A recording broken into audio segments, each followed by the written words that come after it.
Welcome back to Eat, Sleep, Breathe, Hoops, man. You know who it is, your boy Nikki P. And this segment is called Hoop Talk with Hoop Heads. We're going to be doing a few interviews, from time to time in addition to my regular videos with people that just are hoop heads and genuinely love the game of basketball. So y'all will see some of these coming through. And appreciate y'all rocking with me. And we're going to get right into it with my guy, Big B. Shout out to Big B over here, man. And I know him for quite a while now, and he definitely loves the game with a passion. So we're just gonna dive into some of these questions real quick. So first and foremost, how did you initially fall in love with the game of basketball? Man, as a kid, really, I kind of fell into the game. Really, I had a growth spurt in high school. I came in the high school like 5'7", 5'8", already kind of tall, but not like a hooper tall. And then my sophomore year, I was 6'3", and I had always played at the park and stuff. But then I had a high school coach that was like, I should take it seriously. I could play at the next level, so really started working on my game. I was at the park every day, getting shots up, working on the post game, and fell in love with the game through working on my game. Nice, man, nice. And let me rewind the clock a little bit, because you mentioned that as a kid was just kind of where it started. So do you remember anything from your childhood where it's just where something just clicked, I love this game, I gotta go outside, go shoot on the court, go play in the backyard or something? Man, really, Southern California kid, really watching Kobe. Kobe and Shaq go up against Tim Duncan and those guys. Classic. Tim Duncan. Outside of Kobe, Tim Duncan is probably my favorite player. And I tried to play a lot like him. Obviously, wasn't as good, but watching those guys play and really seeing Tim Duncan's game, and it wasn't nearly as complicated as Kobe's. Mm-hmm. Seeing I could do that. I could perfect a bank shot. I could perfect a over the shoulder jump hook. So that's dope. Seeing players like that, T-Mac, Allen Iverson. Didn't see Allen Iverson as much, but yeah, mostly it was Western Conference guys. Coming up, Baron Davis was a dog. He's a beast. So seeing those guys growing up really was man, I want to try and be like them. That's cool. Yeah, trying to play trying, and then working on my game, and then figuring out I'm more Tim Duncan than Kobe. Okay. Yeah, that's kind of how it went. Okay. Yeah. And then I know you just mentioned Kobe. What was it about Kobe that made him your all-time favorite player? Man, Kobe was a bucket. Really, more than anything, Kobe was a bucket. And then as a loyal Laker fan, he didn't leave. Shaq left at the time, and we look back and we all love Shaq, but at the time it was real beef. Yeah. And I think I was just Team Kobe. That's dope.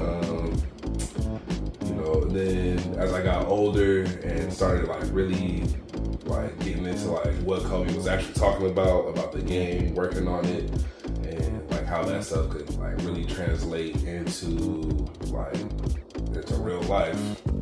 Showing up every day, working hard, taking practice seriously, more than anything, helped me get better and helped me get to be able to play a little bit of college ball. It's just that's really dope. Kobe, the Mamba mentality.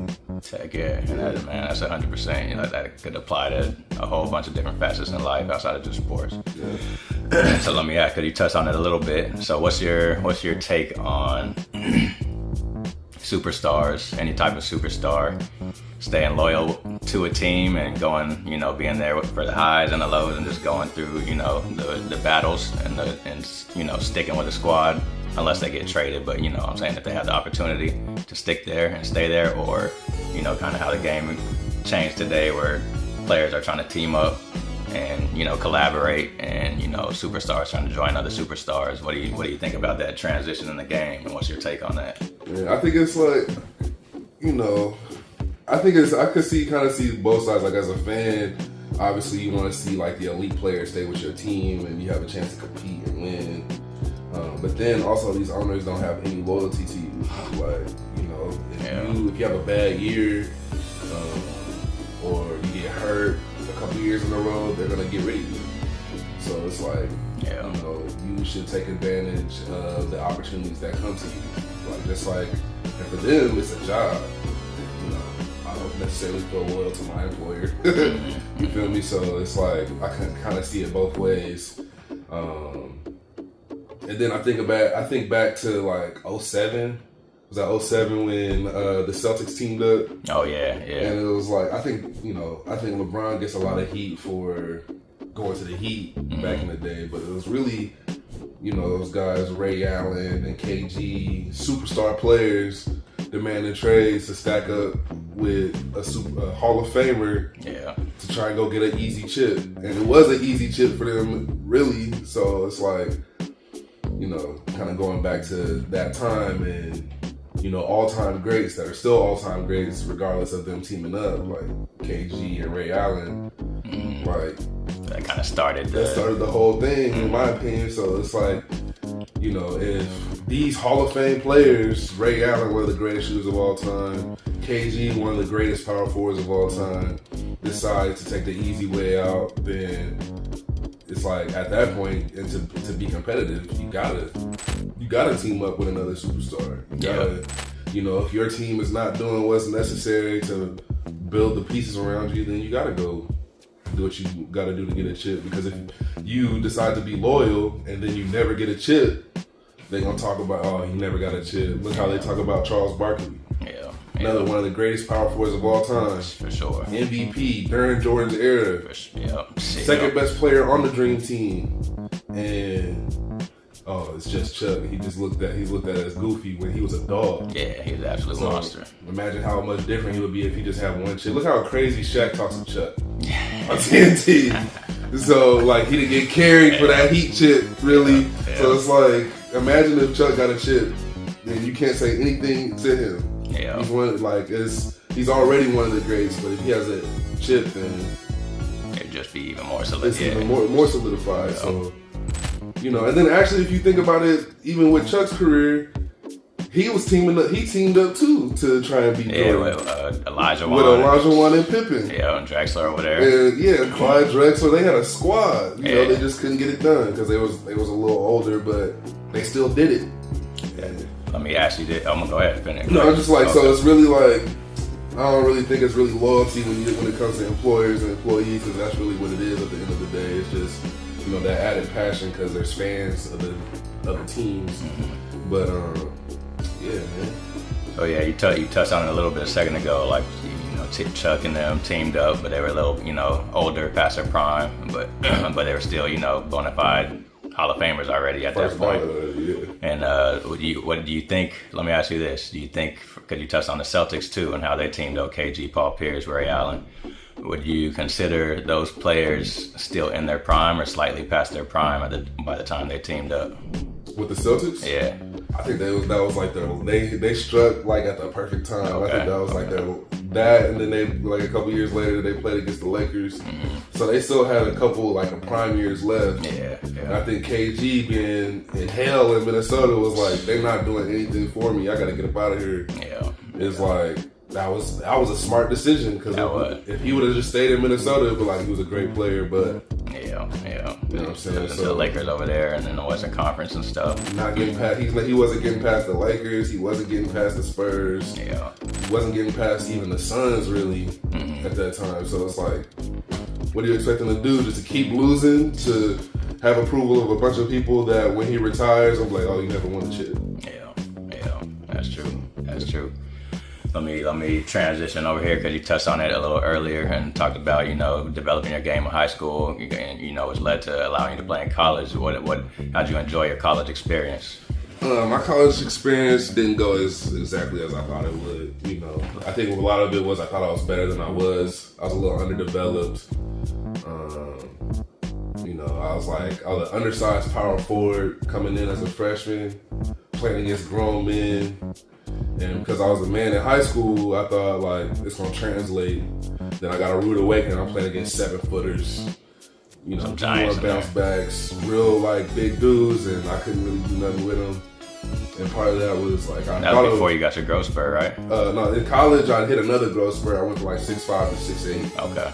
And then I put on some muscle with the college training and stuff. Okay. The fact of the matter was I wasn't as good as I thought I was, and then I didn't work as hard as I should have. How were your trainers over there? My trainers were great, honestly. So like my freshman year, I had an up and down year as like most college freshmen do. And then towards the end of the season, I really couldn't get off the bench. Then I got hurt. I broke my foot and missed like the last 12 games of the year. So then I sat out my next year, had a medical red shirt that next year, and then I started to realize like I gotta work. You know what I'm saying? I gotta work hard. I gotta have a much better attitude and listen to what the coaches are saying, take care of business in the classroom, which was like I didn't realize, because I thought I still have a chance to go to the league because I'm in college. Mm-hmm. I didn't have a chance to go to the league, but so I'm thinking I could play pro somewhere. But then I realized that if you have discipline in the classroom, it will translate to discipline on the court, in the gym, and then that's when it started clicking for me. That red shirt year, I started playing, and I got a lot better. Came back my third year and was a solid role player. I'm not gonna sit here and be like I was the best player on my team, but solid role player. Started most of the games, and got a lot better. That's dope. That's dope, man. And I know you mentioned breaking your foot. How did that injury go down? It was too little, man. I remember going up for a rebound with a 7-footer. Went up and he landed on my foot. It was broken. Dang. I remember I kept trying to play. I was like, dang. Oh, you played through it. Yeah, I played through it for like the rest of the first half. Props to that, man. Props to that. Because it was hurting, but I was like, it was the way like I said, it was my freshman year was real up and down. So, kind of the first few games was coming off the bench like 7th, 8th man, and then had made some plays and like had some moments. So I started a couple games, then started and wasn't really ready to start. Then came off, then lost my starting position and felt entitled that I should start. And then my attitude didn't match. Like instead of taking it as a challenge, like I need to get better, I had a stank attitude with my coach and just made it worse. If I have a bad attitude with the coach, he has the power, he's gonna bench me. Even if you're deserving, And so like it just kind of went from there, and then finally started getting some burn and like played halfway decent. Okay. I was mostly like a defensive stopper in the paint because I could jump a little bit, and I was a shot blocker, pretty good shot blocker in high school and college. And then we played. This was JUCO, my first couple of years of college. Okay. We played Saddleback, which at the time was like a really good college, and they had won a state, had a bunch of D1 bounce backs. I heard that school. So they had a lot of good players, and then I played against this 7-footer. He was killing me, and so but I went up for a rebound, and we both went up for the ball, and just landed. He landed on my foot. Dang. All that weight coming right down on you. Yeah. Man, that's crazy that you still played through it though. Yeah, I didn't know it was broken. I was just like, I thought I tweaked my ankle or something, and so I just tightened up my shoe. And then like halftime came around, and my foot just was swelling up. Couldn't take my shoe off. Dang. And ended up in a walking boot for a long time. Oh man, okay. Well, shoot, man. A lot of these cats today are sitting out for way less severe injuries. So, man, salute to you for even battling through that. Yeah. And you kind of touched on it a while back and transitioned a little bit here about developing your game, through high school, you getting a jumper, getting the post game, just developing the parts of the game to put all the pieces of the puzzle together, so to speak. What do you think about the game today with all these, cats jacking up threes all the time and not too many, I won't say everybody, but not too many players showing a complete game out there when you watch them play? What's your take on that, and what do you think is causing that?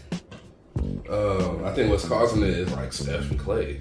You know, they were so successful. They won they won 4 chips, and then they brought in KD, and that also helped them win a couple more. But coaches like Mike D'Antoni with the either layup or 3, the mid range is a waste of time. And you see, he's not a coach no more. So I think it's just kind of seeing the success of the Warriors for so long, and people trying to mimic that. But yeah, I think it's like analytics, which is showing like, a mid-range shot is not the most efficient shot compared to a layup because 2 points is 2 points. But it's like, we watched the Christmas Day game where we watched the 2 biggest dudes on the court shoot like 6 straight threes. So it was like, come on, it's like, and I know the game is different, and players do have to be able to step out, pop and shoot a 3. But it's like, I remember, at least it seems like the really good players, they would work their way out to the 3-point line. Even Kobe, he would start off at the post, mid-post, kind of get his game going, get to the free throw line, get his shot going, and then he's going to start. Yeah. Then he might start jacking threes. Yeah. And, I think it should be a little more like that instead of just hunting for the quickest open 3. And you're starting off the game shooting 6, 7 threes. And it's like, there's no high-low action from the high to the low post. There's no real short corner action coming. Really, there's like, Yeah. And I think a lot of these players are more skilled and they can shoot threes. You didn't really see, at least I don't remember seeing players like Cat or Wemby or even Jokic or Embiid who could knock down a 3 like that at the center position. Tim Duncan was all midi. KG was all midi. Low block midi. Shaq all low block. David Robinson he might get you, in the mid range, but he's really low block. He might catch the ball in the mid block, 15 feet away from the basket, but his goal is to get to the basket. So like, I think it's really like they know they can do it, so they're gonna do it. And then the game and these coaches are like, and especially analytics nerds, instead of understanding how like it works to get your rhythm going and being able to knock down 3-4 threes in a row, which would require you warming up. It's like, don't even shoot the mid range. Don't even shoot the mid range to get warmed up. Shoot the 3. And like, I don't know. Yeah, that's true. I agree, man. And it's only if somebody's practicing the mid-range shots their entire life, it's not as bad of a shot as some analytics folks may say. So that makes complete sense, man. And last to wrap this up, man. What are your hopes for hoop in the future? NBA ball in the future, or just for what you want to see from the game as it continues to go on? I think, kind of getting back to the fundamentals, man. There's not a lot of players that got like lethal pivot work. Can't reverse pivot, forward pivot with both feet. So like, I remember Anthony Edwards in the beginning of the season was like, the older players weren't as skilled, but then you'll see like people, like you don't see up and unders going. You don't see like people getting busy in the post off of one leg, getting like, without having to jump over everybody. That's true. Like Tim Duncan was a decent athlete, but he couldn't jump like Blake Griffin. He was not special athletic. So it's like, and he's, in my opinion, the greatest power forward ever. Agreed. So like, kind of getting back to emphasizing the fundamentals of the game. And then like, I think there's a larger conversation of like, a lot of the top players are sons of NBA players, which kind of would be obvious. Like even my favorite player, Kobe, is son of an NBA player, so they're getting that extra training and they know what it takes to get to the league. That's true. But then also it's like, I feel like the basketball is coming even more elitist. It's harder for like a regular kid that's putting in the work to like have the same opportunities as Bronny James. Like with the politics all involved. And stuff now. So like, I don't know. I think it should probably start off at like AAU ball. AAU ball needs to be regulated more, man, and more of like a farm. Like baseball got more of a farm system. like do something like that where kids are playing at a young age and like having to go through these systems in the minor leagues and stuff. Right. I remember in high school we had like a really good high school team and kids were getting drafted in high school, but they still had to work on their game to get better. So like maybe something like that to kind of even the playing field a little bit to where it's not 10 years from now it's like the whole league is kids of former NBA stars. Yeah. Kind of really seeing the talent that's out there. That's true. That's true. Yeah, so I guess to like summarize that, like really getting back to the fundamentals, emphasizing that more, and then making the game a little more inclusive. Dope, man. Hey, well, I appreciate you taking the time out for this interview with this segment, Hoop Talk with Hoop Heads. My dog, Big B, man. I appreciate you. And this is Eat, Sleep, Breathe Hoops, and keep tapping in. We'll be back. Yes, sir. All right. Fun.